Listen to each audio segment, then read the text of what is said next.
샬롬, 나우 가족 여러분, 주 안에서 평안을 전합니다. 8월에 함께 나눌 말씀을 봉독해 드립니다. 골로새서 2장 6절에서 8절 말씀입니다. 그러므로 너희가 그리스도 예수를 주로 받았으니 그 안에서 행하되 그 안에 뿌리를 박으며 세움을 받아 교훈을 받은 대로 믿음에 굳게 서서 감사함을 넘치게 하라. 누가 철학과 헛된 속임수로 너희를 사로잡을까 주의하라. 이것은 사람의 전통과 세상의 초등학문을 따르며 그리스도를 따름이 아니니라. 아멘. 바울 사도는 골로새 성도들을 향해 편지를 씁니다.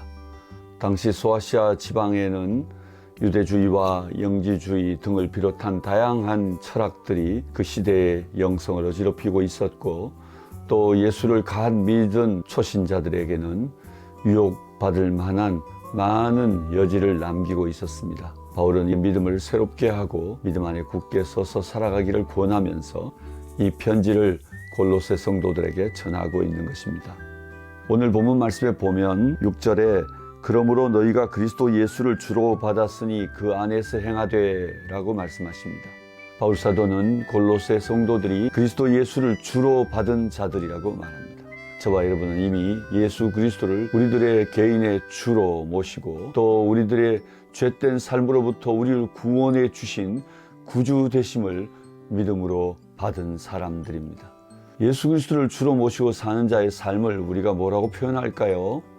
바로 로드십, 주재권이라고 표현할 것입니다. 그리스도 예수를 주로 받고 살아가는 사람들 말입니다. 오늘 저는 바울이 바로 골로새 성도들을 향하여 어떻게 살아가야 할지를 알려주는 말씀을 교훈으로 찾으며 이 8월에 우리가 함께 행할 말씀을 생각해 보려고 합니다. 예수 그리스도를 주로 받은 자, 로드십 아래 살아가는 사람들은 어떻게 살아가야 할까요? 오늘 본문 7절 말씀에 보면 그 안에 뿌리를 박으며 세움을 받아. 다시 말하면 로드십 안에 행하는 자들은 그리스도 예수를 주로 받을 뿐만 아니라 그 안에 뿌리를 깊이 내림과 더불어서 그 안에서 세움을 입게 되라고 말하고 있는 것입니다. 사랑하는 여러분, 우리 모두 뿌리를 내리고 그리스도 예수 안에 굳게 서는 삶이 되기를 주의 이름으로 축복합니다. 예수 그리스도 안에서 그분을 믿는 믿음에 더욱 깊어져 가기를 주의 이름으로 축복합니다. 7월, 8월은 특별히 교회들 안에서는 수련회며 또 여름 방학을 이용한 다양한 신앙의 활동들이 있지요. 이 기간을 통해 믿음에 더욱 깊어져 가는 시간이 되었으면 좋겠습니다. 그리스도 예수를 주로 믿고 구주로 받는 것을 넘어서 그분 안에 깊이 뿌리를 내리고 우리의 믿음은 더욱 견고해져 가는 저와 여러분의 삶이 되었으면 좋겠습니다. 7월, 8월 지나면서 우리의 믿음이 성장했노라고 더욱 견고해졌노라고 고백할 수 있었으면 좋겠습니다. 제가 어느 한 해 8월 말쯤 휴가를 떠나 어느 계곡 깊은 곳을 향해 걸어가고 있는데 태풍이 온 이후에 큰 아름드리 나무들이 넘어져 있는 것을 보았습니다. 아니, 저렇게 큰 나무들도 넘어질 수 있을까? 그런 의심을 가지고 그들을 유심히 살펴보니 그 아름드리 나무들이 물 곁에 심겨져서 그들이 깊이 넓게 뿌리를 뻗지 않아도 쉽게 물을 얻을 수 있다 보니 도리어 그들이 뿌리를 내리지 못하여 태풍이 오는 날 그 바람 앞에 여지없이 모두 넘어져 있었던 것입니다. 어쩌면 메마른 땅에 살아 뿌리를 넓게 깊게 내리고 물그늘을 얻기 위해 찾아가던 나무들이 비바람이 불고 태풍이 오는 날 훨씬 더 그 폭우와 폭풍을 견딜 수 있다라는 지혜를 깨달을 수 있었습니다. 이 위중한 때에 우리 모두 믿음에 깊이 뿌리를 내리고 여러분의 믿음이 더 넓게 뻗어갈 수 있게 되기를 주의 이름으로 축복합니다. 두 번째, 바울은 오늘 같은 이 위기의 시대를 사는 동안 주 예수 그리스도를 주로 받고 살아가는 동안 우리에게 어떤 삶을 권면합니까? 7절 말씀 하반절에 보면 교훈을 받은 대로 믿음에 굳게 서서 감사함을 넘치게 하라 라고 말합니다. 믿음으로 더욱 감사하되 그 감사를 넘치게 하라고 권하고 있습니다. 감사를 대충 하는 게 아니고요. 한두 번 하는 것으로 만족하는 게 아니라 그 감사가 넘쳐야 한다고 말하고 있는 것입니다. 어떻게 우리의 감사가 넘칠 수 있을까요? 그건 바로 예수 그리스도를 우리의 참된 주로 받을 때에 우리 안에 감사가 넘치게 됩니다. 다윗은 여호와께서 나의 목자가 되시니 내게 부족함이 없다, 내게 더 원할 것이 없다라고 고백하지 않았습니까? 예수 그리스도를 참된 주와 구주로 믿는 자의 삶에는 감사가 넘칠 수밖에 없습니다. 더 원할 것이 없기 때문입니다. 하나님이 우리의 목자가 되셔서 푸른 초냥 맑은 물가로 우리를 인도하시고 배불리 먹게 하실 것이기 때문입니다. 우리를 그곳에서 쉬게 해주실 것이기 때문입니다. 염려하고 근심하지 말고 우리의 일상을 주님께 맡기고 그리스도의 주되심의 신앙 고백을 날마다 거듭하실 수 있기를 바랍니다. 오늘 아침도 신앙 고백과 더불어 내 안에 잃었던 감사가 되찾아지고 점심을 먹으면서도 신앙 고백과 함께 또다시 감사를 더하고 저녁에 잠자리에 들 때도 신앙 고백과 함께 다시 한번 하나님 앞에 하루를 결산하며 감사를 더하는 여러분의 8월이 될 수 있기를 주의 이름으로 축복합니다. 감사를 잃어버렸습니까? 다시 신앙 고백을 드리십시오. 감사를 잃어버렸습니까? 다시 한번 찬양과 더불어 우리의 신앙 고백을 주님 앞에 드리고 또 드려보십시오. 신앙 고백을 되찾고 하나님 앞에 찬양의 제사가 되어지기 시작할 때 우리 안에 잃었던 감사는 회복되어지고 우리의 모든 슬픔들은 물러가고 어둠도 거두어지고 안개와 같은 희미한 미래도 밝아지기 시작하고 우리 안에는 감사와 확신으로 넘치게 될 것입니다. 여러분의 삶에 감사가 넘치기를 주의 이름으로 축복합니다. 혹 감사를 잃어버리거나 감사가 식어버렸거나 감사가 잊혀져 버렸다고 생각되는 날, 아하, 내 신앙에 문제가 있구나 생각이 되어져야 할 것입니다. 그때마다 잊지 마십시오. 신앙의 고백을 다시 되찾는 것입니다. 내가 예수를 주로 받았다라는 사실을 망각하지 않는 것입니다. 그때 다시 감사가 일어나게 될 것입니다. 찬양이 시작될 것입니다. 예수 그리스도를 주로 받은 주재권 아래 살아가는 성도들은 어떻게 살아가야 된다고 바울은 오늘 본문에 말하고 있습니까? 8절 말씀에 보면 누가 철학과 헛된 속임수로 너희를 사로잡을까 주의하라. 세 번째로 너희를 속이지 말라고 말하고 있습니다. 그렇습니다. 바울은 영주주의와 유대주의와 온갖 세상의 철학들이 당시 첫 믿음을 가진 사람들을 미혹하고 있었기에 세상의 헛된 철학과 속임수들로 속지 말아라 라고 말하고 있는 것입니다. 예수 그리스도를 주로 받은 자들은 그의 눈에는 주님밖에 없을 것입니다. 주 외에는 그 어떤 것으로 만족할 수도 없고 주 외에는 어떤 것도 참된 지식이 아니란 사실을 알기에 미혹받지 않게 될 것입니다. 참된 신앙 고백이 희미해져 갈 때 우리는 세상에 반짝이는 것들에 유혹되어지고 세상의 헛된 속임수에 쉽게 설득당하게 되어질 것입니다. 사랑하는 여러분, 주 예수 그리스도를 나의 참된 주로 받고 신앙 고백을 새롭게 하며 정신을 똑바로 차리고 세상에 우리를 유혹한다 할지라도 미혹되지 않기를 원합니다. 오늘날 특별히 포스트 모더니즘의 영향력 아래에서 상대주의가 편만하여서 우리가 가진 절대적 지식과 믿음도 계속 상대화시키라고 세상은 요구하고 있습니다. 쉽게 세상의 철학들이 우리의 마음을 설득하고 무너뜨리려 위협하고 있습니다. 이 상대주의적 이단과 사설과 철학에 미혹되지 않기를 바랍니다. 예수 그리스도 주 외에는 우리에게 구원 얻을 만한 이름을 하나님께서 주신 일이 없습니다. 그분만 길이요 진리요 생명입니다. 그분 외에는 아버지께로 갈 자가 없습니다. 세상에 그분 외에는 다른 이름을 우리에게 주신 바 된 적이 없다고 하셨습니다. 주 예수만 우리의 주며 우리의 구주이십니다. 상대주의와 다원주의에 미혹되지 않아야 할 것입니다. 포스트 모던 가치는 이 땅에 우리가 갖고 있던 절대적 신앙의 기준들을 모두 해체해버리려고 아주 강력하게 도전하고 있습니다. 흔들리지 않기를 바랍니다. 믿음에 굳게 서야 할 것입니다. 끊임없이 주되심으로 인하여 감사함을 넘치게 하며 믿음의 기쁨과 감격이 우리 안에 식지 않아야 할 것입니다. 뿐만 아니라 속지 말아야 할 것입니다. 세상의 아주 낮은 단계의 철학과 가치와 원리들에 우리가 이끌리지 말아야 될 것입니다. 가장 고상하고 높은 지식, 하나님을 믿는 이 참된 지식으로 인하여 이 세상 것들을 도리어 지배하고 또한 그것들을 이겨내는 저와 여러분의 삶이 되어야 할 것입니다. 말씀을 정리합니다. 로드십 안에서 행하는 삶, 어떤 삶이어야 합니까? 그렇습니다. 깊이 그분을 믿는 믿음 안에 뿌리를 내리는 것, 그리고 우리 안에 그로 인하여 감사함을 넘치게 하는 것, 그리고 세상의 어떤 철학과 속임수에도 속지 않는 것입니다. 8월 한 달 감사함도 넘치고 우리의 믿음도 새로운 단계에 이르는 저와 여러분의 삶이 될 수 있길 주의 이름으로 축복합니다. 사랑하고 축복합니다. 안녕하세요.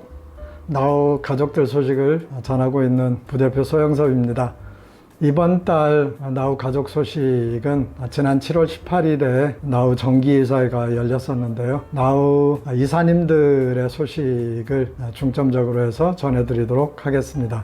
먼저 이사장님이신 우리 이광명 이사장님, 라오스, 미국, 한국 여러 곳에 사업체가 있지만 특별히 캄보디아에 거주하시면서 제자들과 함께 교회개척, 국제학교, 김치 제조사업 등을 하셨는데 최근에 도시락 사업을 시작하셨습니다. 처음에는 20개 팔았다고 그러는데 최근 들어서는 거의 300여 개의 도시락을 판매하고 있고, 프놈펜에서 시작했는데 제2도시인 시아누쿠빌에도 지점을 낼 계획을 갖고 준비하고 있습니다. 어려움 가운데서도 새로운 사업 시작하셨는데 이 사업들이 더욱 힘을 얻고 번창할 수 있도록 여러분들이 힘을 모아주시면 좋을 것 같습니다. 우리 강동진 이사님 6월 말에 파리 뱀스쿨 다녀오셨고 7월 중순에는 또 라오스를 방문하셔서 현지 사역자들을 위한 집회를 하셨는데요. 여전히 활동적이고, 그리고 의성에 보나콤 제2공동체를 세우셨는데 안사의 선교사님들 숙소와 함께 또 다른 공동체를 시작하려고 지금 집을 짓고 계십니다. 이 공동체가 역시 의성 지역 안에 좋은 모델이 되어질 수 있도록 기도해 주시면 좋을 것 같습니다. APP를 운영하시는 우리 강방권 이사님, 국내에 많은 제조회사들이 어려움을 겪고 있는데 강방권 이사님의 회사도 국내에서 활동하기가 매우 어려운 상황들이어서 현재는 해외 진출을 모색하고 계십니다. 그래서 말레이시아 다녀오셨고, 그리고 조만간 필리핀도 다녀오실 계획입니다. 좋은 해외 지사 장소를 잘 물색하고 사업이 확장될 수 있도록 여러분들이 기억해 주시면 좋을 것 같습니다. 우리 강상철 이사님, 광주와 군산에 오픈박스라는 쿠팡에서 반품된 상품들을 판매하는 매장을 여셨습니다. 특별히 미혼모 같은 약자들을 고용해서 그들을 돕고자 하는 마음 크고, 이걸 통해서 주변에 어려운 사람들에게 나눔도 하고, 또한 해외 어려운 사람들을 돕기 위한 사업 진출을 꿈꾸고 있는데, 새롭게 시작하신 이 오픈박스의 매장들이 활기를 얻고 또 해외 진출에도 성공적으로 잘 안착할 수 있도록 여러분들이 기도해 주시면 좋을 것 같습니다. 우리 김남순 이사님은 지난 3주간 유럽 방문 사역을 마치고 들어오셨습니다. 유럽에서 중동선교협의회, 헝가리 선교사 협회, 체코 선교사 협회에서 은퇴를 위한 선교사 재정 학교를 여셨고, 또한 그곳에 있는 여러 한인교회에서 재정 사역을 감당을 하셨습니다. 여전히 해외 사역이 계속 열리고 있는데 건강 쇠하지 않도록 여러분들 기도해 주시면 좋을 것 같습니다. 오기덕 이사님은 최근에 또 간 수치가 좋지 않아서 병원에 입원을 하셨습니다. 의사 선생님 말로는 굵고 짧게 살래, 가늘고 길게 살래를 선택하라고 하셨다는데, 우리 이사님 표현으로는 일 중독으로 너무 과로를 하는 것이 문제라고 하시는데, 우리 오기덕 이사님 많은 일들 가운데 좋은 영향을 미치고 계시지만 너무 과로하지 않도록 기도해 주시고, 최근에 코칭과 리더십을 전공으로 해서 MBA 공부를 하고 계신데 이 공부 잘 마치고 박사과정도 할까 고민 중이신데 건강해서 이 일도 감당할 수 있었으면 좋겠습니다. 우리 이봉래 이사님 소식입니다. 캄보디아 헤세드 공동체를 운영하고 계신데 최근에 헤세드 공동체 대표를 교체하고 이분에게 헤세드 공동체의 전체 일들을 맡기시고, 우리 이봉래 이사님은 한국에서 뱀 펀드를 만드는데 더 집중하실 계획을 갖고 계십니다. 현재는 개별적인 투자 회사를 만들기보다는 기존의 기독교인들이 운영하는 투자 운영사와 협력을 해서 이 펀드들을 만들어갈 계획을 가지고 계십니다. 이 일도 잘 진행될 수 있었으면 좋겠습니다. 마지막으로 우리 진경도 이사님 소식입니다. 핸즈커피 대표로 애쓰고 수고하시는데 그동안 고급화된 커피 브랜드로서의 포지셔닝을 가지고 일들을 해오셨는데 많은 어려움들이 있어서 구조조정을 하고 두 트랙으로 나누어서 중저가 브랜드를 런칭을 하셨습니다. 프롬프트라는 이름으로 경북대학교 안에 첫 1호점을 런칭을 했고 8월에 2호점을 런칭을 하게 되는데 2호점까지 잘 진행되면 핸즈커피처럼 프롬프트의 프랜차이즈 사업을 본격적으로 시작하려고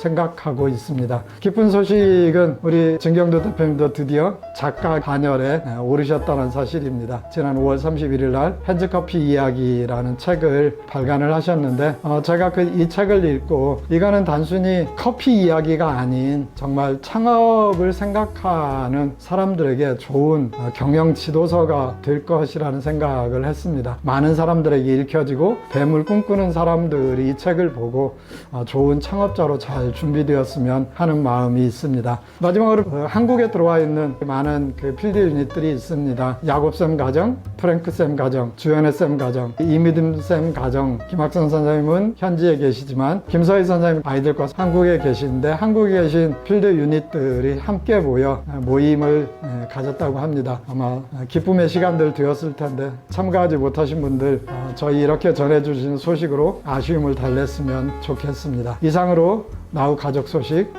마치겠습니다. 감사합니다. 안녕하세요. 화랑간사입니다. 월간 나우 8호로 소식 전해드리도록 할게요. 지난 7월 13일에 있었던 로잔 청년 컨퍼런스를 잘 끝마쳤습니다. 오는 9월 제4차 로잔 대회를 앞두고 청년들에게 로잔 정신을 소개하고 돕자는 취지로 개최되었던 컨퍼런스였어요. 나우 식구분들께서도 청년들이 복음으로 자신의 정체성을 찾고 바로 설 수 있도록 이 시간 잠시 눈을 감고 기도해 주세요. 7월 18일에는 나우의 정기 이사회가 있었던 날이었습니다. 이사님들 모두 바쁘신 와중에도 참석하셔서 나우의 지난 상반기 동안의 발자취 그리고 앞으로 나아가야 할 방향에 대해 진지한 토의와 이야기들을 나누셨답니다. 헌신하고 계신 이사님들께서 하나님 나라를 확장해 가시는 일에 하나님과 함께 동역하실 수 있도록 기도해 주세요.